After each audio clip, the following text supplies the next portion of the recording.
মূলনীতি হচ্ছে গরিব যদি আজকে 50,000 টাকা পায়, গরিব যদি আজকে 1,00,000 টাকা পায়, তাহলে চিন্তা করবে এই 1,00,000 টাকা দিয়ে কী করি। 1,00,000 টাকার 20,000 টাকা দিয়ে একটা এসি কিনি, 20,000 টাকা দিয়ে একটা ফ্রিজ কিনি, আর 30-40,000 টাকা দিয়ে এটা কিনি। তাহলে এমন কাজে খরচ করলো যেখান থেকে আরও খরচ হবে, বুঝেন?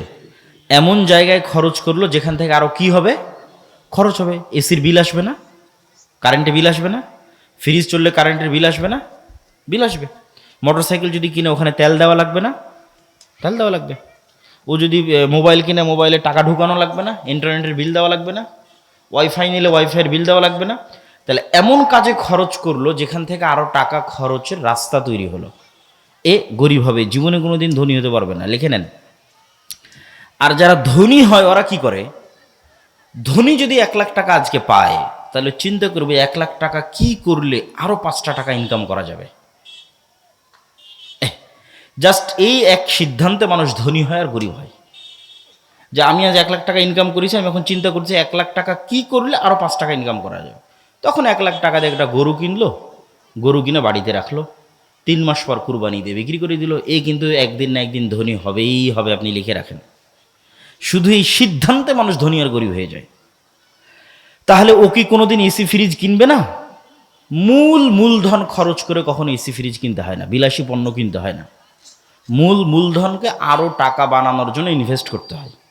ওখান থেকে যখন আবার 5-10 টাকা লাভ আসবে, ওই লাভের টাকা জমিয়ে জমিয়ে যদি কোনোদিন আপনি 5 বছরে একটা ফ্রিজ কিনলেন, ওই লাভের টাকা জমিয়ে জমিয়ে আর 5 বছরে একটা এসি কিনলেন, তাতে সমস্যা নাই। কিন্তু মূল যে বেতনের টাকা পাচ্ছেন, সেই বেতনের টাকাটি দিয়ে মূল যেটা ধান বিক্রি করে টাকা হয়েছে, এই মূল টাকাটি দিয়ে আপনি এমন জায়গায় খরচ করলেন যেখানে আরও বেশি খরচ হবে, তাহলে আপনি জীবনে কোনোদিন ধনী হতে পারবেন না, মরা পর্যন্ত গরিব থেকে যাবেন। এই জন্য মূল টাকাটা ইনভেস্ট হতে হবে যেখান থেকে আবার কি আসবে, বলেন তো, আবার কি আসবে? আবার টাকা আসবে, আবার 1 টাকা হলেও ইনকাম হবে, তাহলে আপনি ধনী হবেন। আর যদি এই সবরের উপর, এই ধৈর্যের উপর টিকে থাকতে পারেন, যে আমি আমার বিলাসিতার জন্য, আমার পরিবারের বিলাসিতার জন্য কম খরচ করব, আরও বেশি কিভাবে টাকা ইনকাম করা যায় সেটার জন্য বেশি ইনভেস্ট করব, তাহলে আরও দ্রুত ধনী হবেন, আরও তাড়াতাড়ি ধনী হবেন। আর যে যত বিলাসী সে তত গরিব, যে যত বিলাসী সে তত গরিব, যে যত ত্যাগী সে তত ধনী, যে যত ত্যাগী সে তত ধনী। আর টাকা যখন আসবে তখন প্রথমে খরচ করতে হবে গরিব মিসকিনের জন্য, অসহায়ের জন্য, মসজিদ মাদ্রাসার জন্য। কেননা টাকা দিয়ে জান্নাত কিনতে হবে, ইবাদত দিয়ে জান্নাতের গ্যারেন্টি দেওয়া খুব কঠিন। গুনাহ থেকে মুক্ত থেকে জান্নাতের গ্যারেন্টি দেওয়া কঠিন। কে এখানে দাঁড়িয়ে বলতে পারবে যে আমি 1 ওয়াক্ত সালাতও কাজা করিনি? কে দাঁড়িয়ে বলতে পারবে যে আমি 1 ওয়াক্ত সালাতও দুনিয়ার কথা চিন্তা করি না? কেউ বলতে পারবে না। কে দাঁড়িয়ে বলতে পারবে যে আমি নিষ্পাপ, জীবনে একটাও গুনাহ করিনি?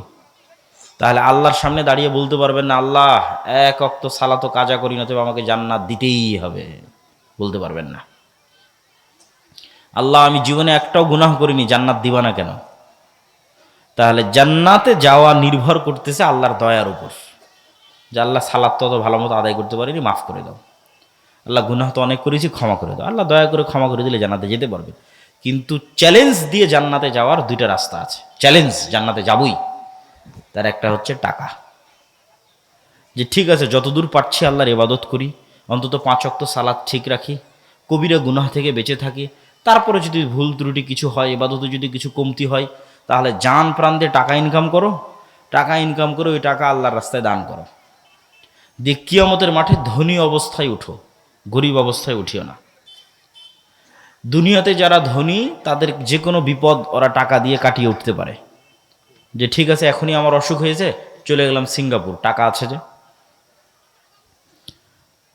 ঠিক আছে আমার এই সমস্যা, কেস কোর্ট কাচারি মামলা হয়েছে, টাকা দিয়ে বের হয়ে গেল, জরিমানা দিয়ে বের হয়ে গেল।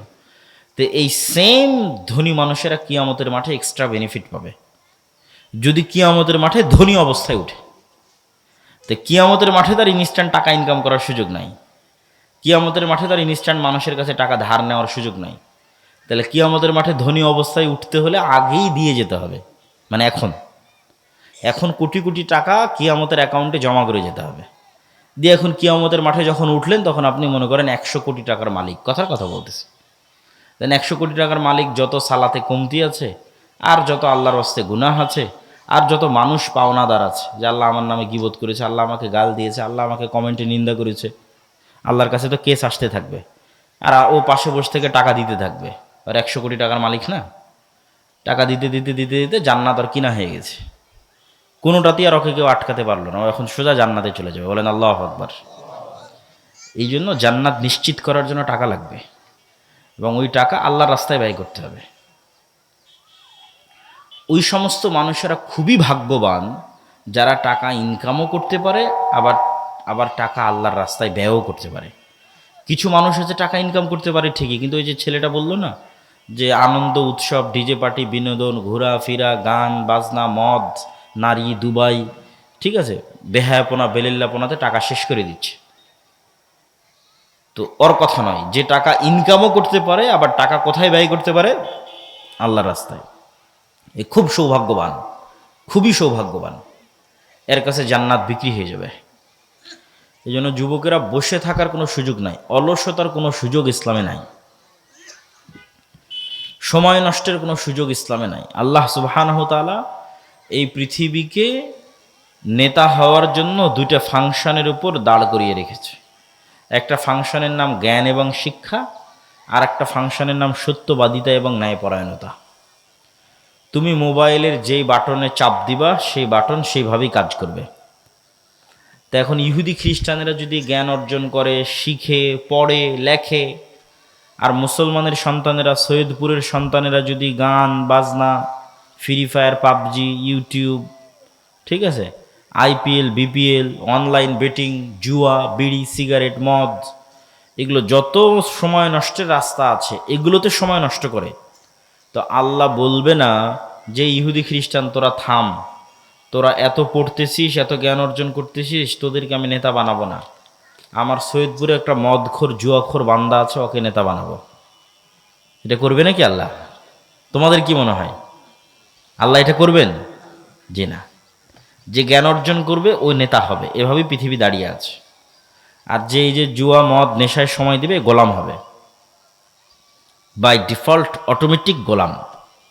14 গোষ্ঠী প্রজন্মের পর প্রজন্ম গোলাম। জন্য নেতা হতে হলে জ্ঞান ছাড়া রাস্তা নাই। নেতা হতে হলে প্রোডাক্টিভ, সময়কে কাজে লাগিয়ে পরিশ্রম করে টাকা উপার্জন করা ছাড়া রাস্তা নাই।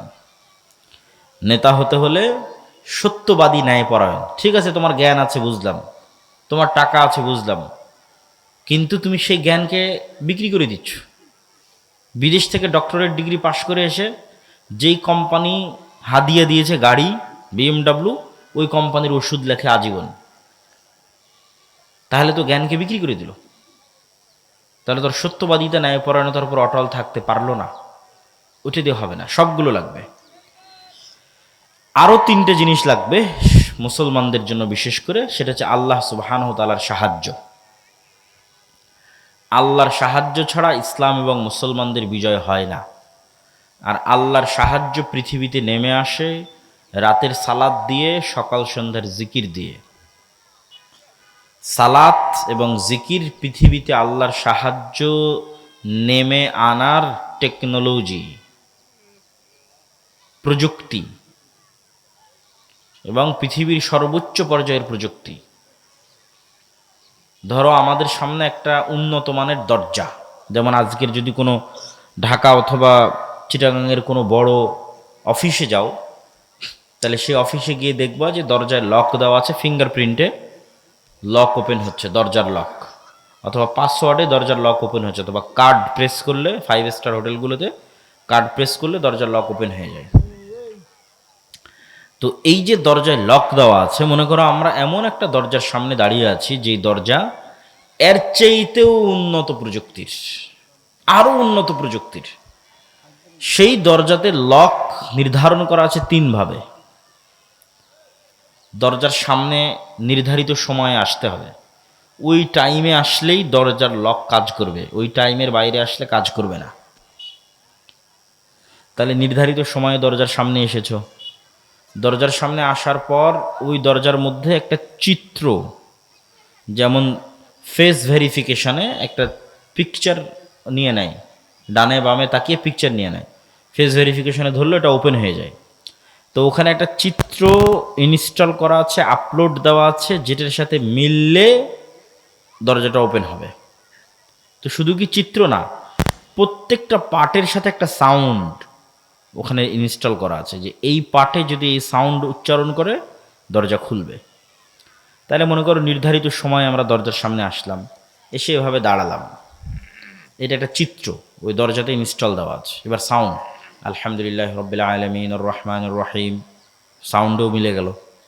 এবার রুকুতে গেলাম, ওইটাও একটা চিত্র, ওইটাও ওই দরজায় ইনস্টল দেওয়া আছে, ওইটার সাথে একটা সাউন্ড ম্যাচ করা আছে, সুবহান রাব্বিল আযীম, সুবহান রাব্বিল আযীম। সিজদায় গেলাম, ওটাও একটা পিকচার, ওটাও ওই দরজায় ইনস্টল দেওয়া আছে, ওখানকার সাউন্ড সুবহান রাব্বিল আলা ওটার সাথে ম্যাচ করলো। নির্ধারিত সময়ে গেলা, নির্ধারিত পিকচার গেল, নির্ধারিত সাউন্ড গেল, ওই দরজাটা খুলে গেছে। এইটা এমনি উদাহরণ হিসেবে বোঝানোর জন্য তোমাকে বলতেছি। তো আল্লাহ সুবহানাহু ওয়া তাআলার সাহায্য পৃথিবীতে নেমে আসবে, গায়েবী মদদ। তো গায়েবের পাসওয়ার্ড, গায়েবের ওই দরজা ওপেন হবে সালাত দিয়ে। বল আল্লাহু আকবার। আল্লাহর সাহায্যের দরজা উন্মুক্ত হয় সালাতে। এই জন্য সূর্যগ্রহণে আল্লাহর নবী সালাত পড়ে, চন্দ্রগ্রহণে আল্লাহর নবী সালাত পড়ে, বৃষ্টির দরকার হলে আল্লাহর নবী সালাত পড়ে, জানাজার জন্য আল্লাহর নবী সালাত পড়ে, যুদ্ধের মাঠে সালাত পড়ে, যে কোনো বিপদ আপদে সালাত পড়ে। কেন, এটার চেয়ে পাওয়ারফুল কোনো টেকনোলজি পৃথিবীতে নাই, যেটা পৃথিবীতে আল্লাহর সাহায্য নামিয়ে আনতে পারে আসমান থেকে। এই জন্য মুসলমানেরা যারা সালাত আদায় করে না, এরা আল্লাহর গন্তির মধ্যেই পড়ে না, আল্লাহর কাউন্টের মধ্যেই পড়ে না, খাতাতে নামই নাই। এই জন্য ও ধর্তব্যের মধ্যে আসবে না, সার্টিফিকেট পরীক্ষা কোনো কিছুতেই কাউন্ট হবে না। যতক্ষণ আছে সালাতে ততক্ষণ কাউন্ট হবে। আরও যদি তোমাদের সহজ করার জন্য বলি, ইয়াং জেনারেশন, তোমাদের সহজের জন্য বলতেছি, ইবনুল কাইয়িম রাহিমাহুল্লাহ বলছে যে বান্দা যখন সালাতে দাঁড়ায় এবং নির্ধারিত সিজদার জায়গায় চোখ রাখে, তখন আল্লাহ সুবহানাহু ওয়া তাআলা তার নূরের পর্দা সরিয়ে বান্দার মুখোমুখি হয়ে যান। বান্দার অন্তর যখন দুনিয়ার অন্য কোনো কথায় ব্যস্ত হয়ে যায়, তখন আল্লাহ আবার নূরের পর্দা দিয়ে সরে যান, বান্দার আর মুখোমুখি থাকেন না। তো এই উদাহরণ যেহেতু ইবনুল কাইয়িম রাহিমাহুল্লাহ দিয়েছে, আমি তোমাদের বোঝার জন্য আরও সহজ উদাহরণ দিই। তোমরা অনলাইনে জুমে ক্লাস করো না? অনেকেই অনলাইনে ক্লাস করেছো, এরকম কে কে আছো এখানে? অনলাইনে যখন ক্লাস করো তখন ইন্টারনেট কানেক্ট থাকার কারণে তোমার টিচার অনলাইনে আসলো, তুমিও জুমে লগ ইন করে ক্লাসে ঢুকে গেলা। তাহলে তোমার চেহারা তোমার টিচার দেখতে পাচ্ছে, তুমি তোমার টিচারের চেহারা দেখতে পাচ্ছ। তো ইন্টারনেটের যে প্রযুক্তি, এই প্রযুক্তির চাইতেও হাজার এবং কোটি গুণ টপ লেভেলের প্রযুক্তি হচ্ছে সালাত, যেটাতে বান্দা তার রবের মুখোমুখি হয়ে যায়। বল আল্লাহু আকবার। তো যে আসে, তুমি তোমার টিচারের মুখোমুখি হলো না, অনুপস্থিত থাকলা, তো তোমার সার্টিফিকেটও নেই, তোমার নাম্বারও নাই, কিছুই নেই। তো তুমি দিনে 5 বার রবের দরবারে গিয়ে হাজিরা দিলে না, ওই সেম সিস্টেমে, সেম ফরম্যাটে, যেটাতে গায়েবে নির্ধারণ করা আছে, লাউহে মাহফুজে যে ফরম্যাট নির্ধারিত আকারে আছে, ওটার সাথে মিলতে তো হবে। ওটাই তো পাসওয়ার্ড হিসেবে বললাম। তুমি দিনে 5 বার ওই কাজটা করলে না, তো তুমি তো আল্লাহর গন্তির খাতার মধ্যেই নাই। তোমার এখন বাকি আমল দিয়ে লাভ কি? তোমার ভোট দিয়ে লাভ কি? তোমার তাকবীর দিয়ে লাভ কি? তোমার মিছিল দিয়ে লাভ কি? কোনোটাই কোনো কাজে আসবে না, সব বাদ, সব জিরো। আগে হাজিরা হতে হবে, হাজিরা হওয়ার পর বাকি কাজ। এই জন্য 5 ওয়াক্ত সালাতের কোনো বিকল্প নাই। নিজের পরকাল বাঁচাতে, আল্লাহর সাথে নিজের সম্পর্ক ঠিক রাখতে এবং গোলামি থেকে মুক্তির লক্ষ্যে 5 ওয়াক্ত সালাত সবার আগে, সবার চেয়ে জরুরি। 2 নাম্বার আর একটা আমরা বলেছি জিকির। একটু পানি বা একটু চা দিয়েন তো। সকাল সন্ধ্যার জিকির, জিকির বোঝানোর জন্য, এরকমই তোমাদের পরিভাষায় বোঝানোর জন্য আমি বলি, জিকির হচ্ছে সাউন্ড টেকনোলজি, আওয়াজ কেন্দ্রিক একটা টেকনোলজি, একটা প্রযুক্তি। এই যে এখানে যত ক্যামেরা আছে, পানি দিলেও হবে, সমস্যা নেই। এখানে যত ক্যামেরা এবং মোবাইল আছে, এগুলো সবগুলোই আলো বা লাইটের যে ওয়েভ, তরঙ্গ আছে, ওই টেকনোলজির উপর দাঁড়িয়ে আছে। সমস্যা নেই, সমস্যা নেই, জাযাকাল্লাহ খাইর। বিসমিল্লাহ।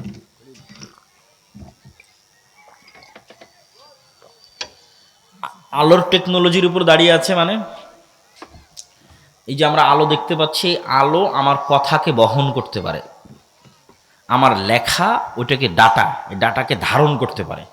আমি এখান থেকে বলতেছি, এই আলো এই কথাটাকে ওর গতিতে উড়িয়ে নিয়ে আমেরিকা চলে যাচ্ছে ওই মোবাইলের মাধ্যমে। এখন বলতেছে আমেরিকা, এবার এখন শুনতে পাচ্ছে। এটা আগেও যেত, পৃথিবী যেদিন থেকে আছে সেই দিন থেকেই যায়। আমরা জানতাম না, আমরা ব্যবহার করতে পারিনি, শিখিনি ব্যবহার করা। এখন ব্যবহার করা শিখেছি, নেটওয়ার্ক লাগিয়েছি, ঠিক আছে, টাওয়ার লাগিয়েছি, মোবাইল বানিয়েছি, এখন ব্যবহার করতে পারতেছি। কিন্তু যেত আগে থেকেই। আমি বলতেছি আমার এই কথা এখন ইনস্ট্যান্ট আমেরিকা চলে যাচ্ছে, এটা আগে থেকেই যেত। কিন্তু আলোর মধ্যে দিয়ে যে ডাটা যায় এটা আমরা জানতাম না, তথ্য প্রবাহিত হয় এটা আমরা জানতাম না। এখন শিখে গেছি, এখন ব্যবহার করতেছি। তো এইটা একটা টেকনোলজি যেটার উপর এখনকার পৃথিবী দাঁড়িয়ে আছে, এখনকার কম্পিউটার, এখনকার মোবাইল, ল্যাপটপ সব দাঁড়িয়ে আছে। তো আরেকটা টেকনোলজির কথা আমরা বলতেছি, যেটা এটার চাইতেও লক্ষ কোটি গুণ উন্নত, যেটার ধারে কাছে বিজ্ঞানীদের যাওয়া সম্ভব নয়, হাজার লাখ কোটি বছরও যাওয়া সম্ভব নয়। সেই টেকনোলজির নাম সাউন্ড টেকনোলজি। এটা এত উন্নত প্রযুক্তির বিজ্ঞান, যেটার হালকা ন্যূনতম জ্ঞান আল্লাহ সুলাইমান আলাইহিস সালাতু দিয়েছিলেন। কাকে দিয়েছিলেন বলো তো? সুলাইমান আলাইহিস সালাতু দিয়েছিলেন। যে কি বললে পিঁপড়া বুঝবে এটা সুলাইমান আলাইহিস সালাম জানতেন, আবার পিঁপড়া কি বুঝতেছে এটাও সুলাইমান আলাইহিস সালাম জানতেন। তথা সকল প্রকারের সাউন্ড শোনা এবং বুঝার ক্ষমতা তার ছিল। এটা সাউন্ড টেকনোলজি। অনেক মুফাসসির লিখেছে যে সুলাইমান আলাইহিস সালাম যে বললেন, কে পারবা বিলকিসের সিংহাসনকে চোখের পলকে আমার এখানে উপস্থিত করাতে। তো ইফরিত মিনাল জিন, জিনদের একজন ইফরিত বলল, ইফরিত নামক, যে আপনি বসা থেকে দাঁড়ানোর আগে সিংহাসন এখানে উপস্থিত করব। তো সুলাইমান আলাইহিস সালাম রাজি হলেন না। তখন কোরআনের আয়াতে বলা আছে যে এমন একজন লোক যাকে আল্লাহ জ্ঞান দিয়েছিল। ওখানে কিন্তু আর বলা নাই যে জিন না মানুষ, এটা বলা নাই, বলেছে এমন একজন যাকে আল্লাহ জ্ঞান দিয়েছিল। সে বলল যে আমি চোখের পলক ফেলার আগে সিংহাসন নিয়ে আসতে পারবো।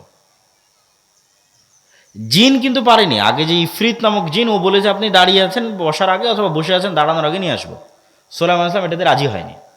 এমন একজন যাকে আল্লাহ জ্ঞান দিয়েছিল সে বলল আপনার চোখের পলক পড়ার আগে নিয়ে আসবো।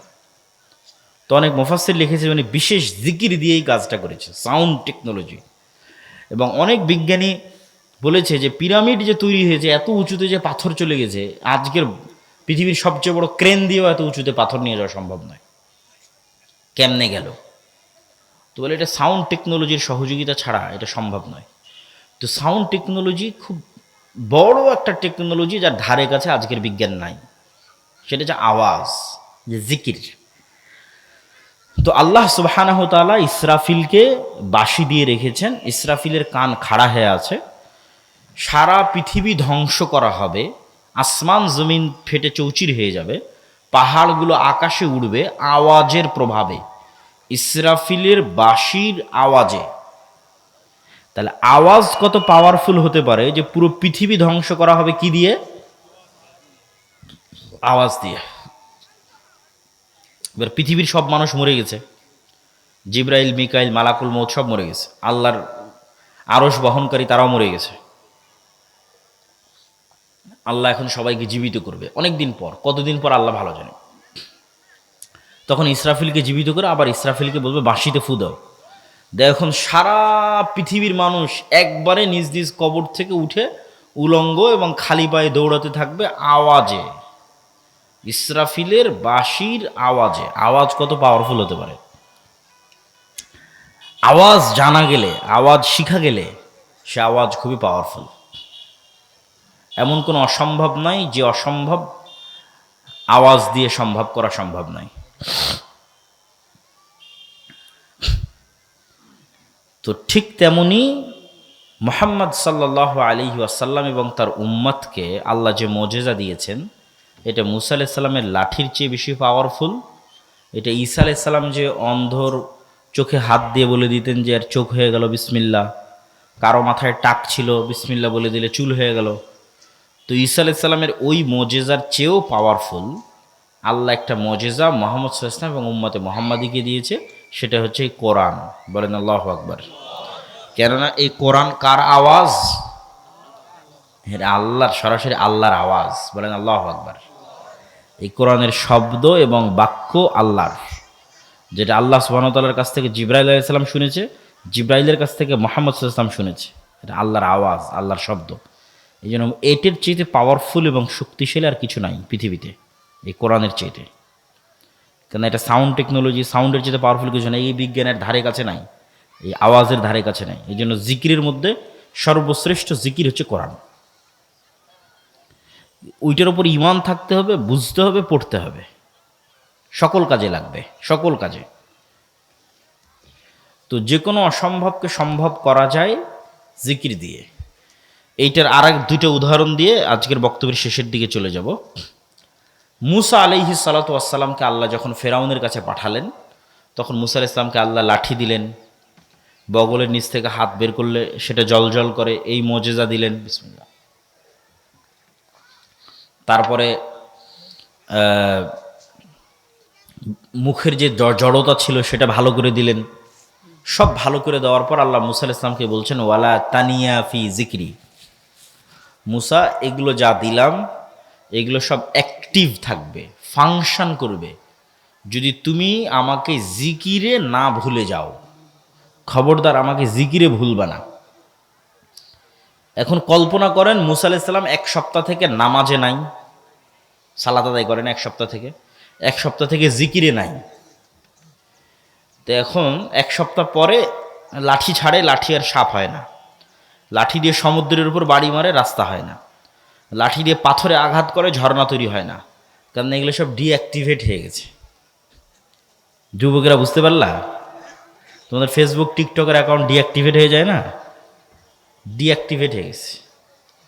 এটা অ্যাক্টিভেট থাকবে ততক্ষণ যতক্ষণ পৃথিবীর সর্বোচ্চ মেশিন হচ্ছে কালব। মুসা আলাইহিস সালাতু ওয়াস সালামের কালব সালাতের মাধ্যমে এবং জিকিরের মাধ্যমে আল্লাহর সাথে কানেক্টেড থাকবে। ততক্ষণ আল্লাহ যে মোজেজাগুলো দিয়েছে এগুলো ফাংশনাল থাকবে। সমুদ্রে বাড়ি মারলে রাস্তা তৈরি হয়ে যাবে, পাহাড়ে পাথরে আঘাত করলে ঝর্ণা তৈরি হয়ে যাবে, ছেড়ে দিলে সাপ তৈরি হয়ে যাবে।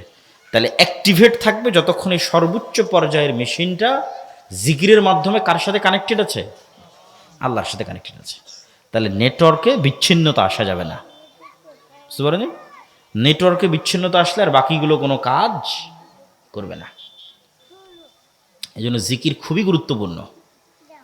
জিকিরবিহীন কলব এবং সালাতবিহীন মানুষ, এর সাথে আল্লাহ সুবহানাহু ওয়া তাআলার কোনো লেনাদেনা নাই। এরা শয়তানের গোলাম, শয়তানের দাস, শয়তানের বন্ধু। এরা যদি কোনো ভাগাড়ে পড়ে মরেও যায় তবু আল্লাহ সুবহানাহু ওয়া তাআলা দেখতে যাবে না কে ভাগাড়ে পড়ে মরল। কোনো মূল্য নাই আল্লাহ সুবহানাহু ওয়া তাআলার কাছে। কানেকশনই নাই, নেটওয়ার্কই নাই, বিচ্ছিন্ন, পশুর মতো। কিন্তু মুসা আলাইহিস সালাম যেহেতু জিকিরের মাধ্যমে আল্লাহর সাথে কানেক্টেড, সালাতের মাধ্যমে আল্লাহর সাথে কানেক্টেড, সারা ইব্রাহিমের স্ত্রী জিকিরের মাধ্যমে আল্লাহর সাথে কানেক্টেড, সালাতের মাধ্যমে আল্লাহর সাথে কানেক্টেড। যখন যা মুখ দিয়ে উচ্চারণ করবে আল্লাহ সুবহানাহু ওয়া তাআলা তাই করবে। যে যত আল্লাহ সুবহানাহু ওয়া তাআলার অনুগত বান্দা, আল্লাহ সুবহানাহু ওয়া তাআলা তার অনুগত বান্দার জন্য পুরো পৃথিবীর সাথে যুদ্ধ করতে পারে, পুরো পৃথিবীর বিরুদ্ধে যুদ্ধ ঘোষণা করে দিতে পারে। পুরো পৃথিবী যদি তার আল্লাহ সুবহানাহু ওয়া তাআলার অনুগত বান্দাকে অত্যাচার বা জুলম করে। তাহলে জিকিরের আর একটা উদাহরণ দিই। জাকারিয়া আলাইহিস সালাতু ওয়াস সালাম, উনি একদিন দেখছেন যে মারিয়াম আলাইহিস সালাতু ওয়াস সালামের কাছে কুল্লামা দাখালা আলাইহা জাকারিয়াল মিহরাব ওয়াজাদা ইনদাহা রিজকা। যখনই মারিয়াম আলাইহিস সালাতু ওয়াস সালামের কাছে জাকারিয়া আলাইহিস সালাতু ওয়াস সালাম যান, তখনই দেখেন অসময়ের ফলমূল। ক্বালা ইয়া মারিয়াম আন্না লাকি হাযা। মারিয়াম, এগুলো কোথায় থেকে আসে? ক্বালাত হিয়া মিন ইনদিল্লাহ, আল্লাহর পক্ষ থেকে আসে। হুনালিকা দাআ জাকারিয়া রাব্বাহ, ওখানেই জাকারিয়া আল্লাহর কাছে দোয়া করছেন, আল্লাহ আমাকেও একটা ছেলে দাও মারিয়ামের মতো ভালো। আল্লাহ বললেন, দিব তোমাকে ছেলে, তোমার ছেলের নাম ইয়াহিয়া। আল্লাহই নাম রাখলেন যে ঠিক আছে তোমাকে ছেলে দিচ্ছি, তোমার ছেলের নাম কি বলেন তো? ছেলের নাম কি? ইয়াহিয়া। এখন জাকারিয়া আলাইহিস সালাতু ওয়াস সালামের আর নিজের বিশ্বাস হয় না যে ওনার ছেলে হবে। উনি তো জানে ওনার অবস্থা, চুল দাড়ি সাদা হয়ে গেছে, স্ত্রী বন্ধা, কেমনে ছেলে হবে? আল্লাহকে বলতেছে, আল্লাহ ছেলে যে হবে আর আলামত বলো, চিহ্ন বলো। আল্লাহ বললেন, আলামত চিহ্ন হচ্ছে সকাল সন্ধ্যার জিকির। বলেন আল্লাহু আকবার। সন্ধ্যা মানে মাগরিবের আগে, যে এখন যে সময়টা আমরা পার করতেছি। লা ইলাহা ইল্লাল্লাহু ওয়াহদাহু লা শারীকা লাহু লাহুল মুলকু ওয়া লাহুল হামদু ওয়া হুয়া আলা কুল্লি শাইইন কাদির, এটা জিকির। লা ইলাহা ইল্লাল্লাহ, এটা জিকির। আল্লাহু আকবার, এটা জিকির। সুবহানাল্লাহ, এটা জিকির। আলহামদুলিল্লাহ, এটা জিকির। সুবহানাল্লাহ বিহামদিহি সুবহানাল্লাহিল আযীম, এটা জিকির। আর এই প্রত্যেকটা জিকির এরা সব বুঝে।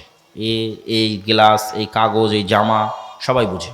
কেন এরাও 24 ঘন্টা জিকির করতেছে। এদের প্রত্যেকের জিকিরের আওয়াজ আছে। এগুলো সুলাইমান আলাইহিস সালাম বুঝতেন। এটা সাউন্ড টেকনোলজি, আর ধারে কাছে বর্তমান বিজ্ঞান যেতে পারবে না। ওই যে পিঁপড়া যেমন চলতেছে, পিঁপড়ার চলারও আওয়াজ আছে, কিন্তু আমরা শুনতে পাই না।